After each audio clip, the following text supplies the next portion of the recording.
We're good.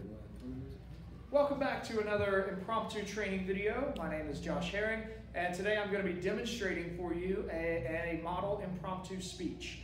We have one of my students, Josh Voltson, who's going to be playing the role of the judge, and I will be playing the role of the competitor in this video. So, without any further ado, here is how an impromptu round would actually go. Judge, is that the quote? Yes. Thank you.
Judge, how much time have I used?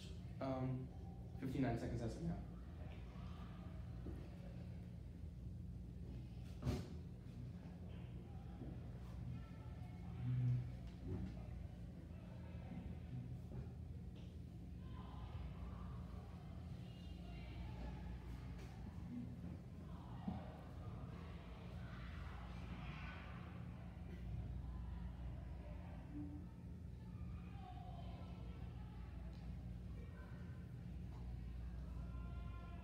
One minute, 30 seconds.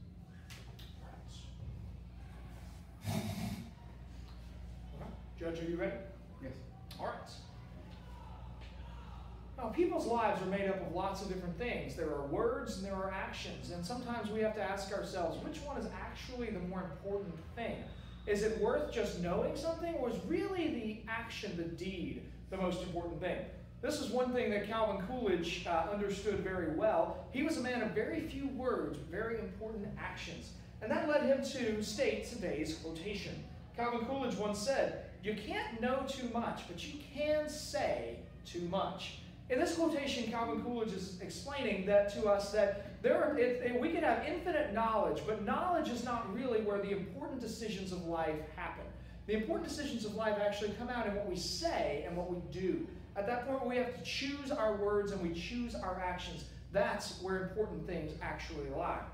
So today, we're going to see that this quotation is true by first taking a look at what happens with knowledge and why knowledge is important. But then secondly, we'll turn the corner to see that words and actions are really where our most important parts of life lie. So first, let's consider the fact that knowledge is important, but not as important as words and deeds. Now, the first place we can see this is in the knowledge that was gained in the development of the atomic bomb.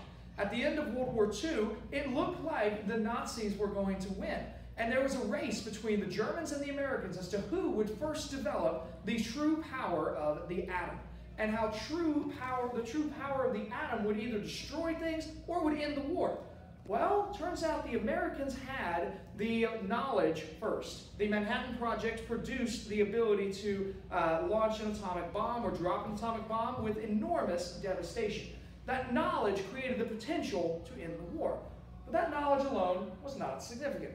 Now, there's another place we can see where knowledge is important, but not truly important. That's in the level of morality. In Sir Thomas Malory's book, Le Morte d'Arthur, the knight Lancelot has all kinds of knowledge. He knows what is truly moral. He knows that he should leave another man's wife to be with that man. He knows that the seventh commandment tells him not to commit adultery. But that knowledge alone is not the most important thing. Having that knowledge does matter, but that knowledge is truly not the vital thing. Now, we've seen that knowledge is important, but knowledge alone is not the most important thing. What we also need to understand is that words and actions are truly where that knowledge comes into play. And that's where the most important part of life really lies. Now we can see this first and foremost in C.S. Lewis's book, The Magician's Nephew, where there is something similar to the atomic bomb. But here, it's not just knowledge. It's a word that is spoken. And Queen Jada speaks what is called the deplorable word. And with that word, she destroys all life on the planet of Charn. In her world, all living things die. Not because of knowledge alone, but because knowledge leads to a word that is spoken. Similarly, in the United States, it was not the knowledge of the atomic bomb that was truly significant. It was the dropping of the atomic bomb. It was the word spoken by President Harry Truman, who said, yes, drop the bomb. Suddenly, that word is the most significant thing. Well, now we can also see that in terms of Lancelot, it's not his knowledge alone of morality that causes problems, but it's his actions. It's his relationship with Queen Guinevere that leads to the death of King Arthur and the destruction of Camelot. Knowledge alone was not truly significant. The action upon that knowledge, the words that were spoken, the relationships pursued, those were the significant choices for Lancelot. Now, so today, we have taken a look at a very important quotation from President Calvin Coolidge, who once stated, "You can't know too much, but you can say too much." In this quotation, we've seen that Calvin Coolidge is talking about the reality that knowledge is great. Knowledge is important. Knowledge is worth having. But the real question is, what do we do with that knowledge? And we've seen that the knowledge of the atomic bomb was significant. The knowledge of morality matters. But neither of those things were nearly as impacting on the world as the actions taken because of that knowledge. So today we can agree with this quotation, and we can say it is valuable to know, but it is much more important to act upon that knowledge in a wise way.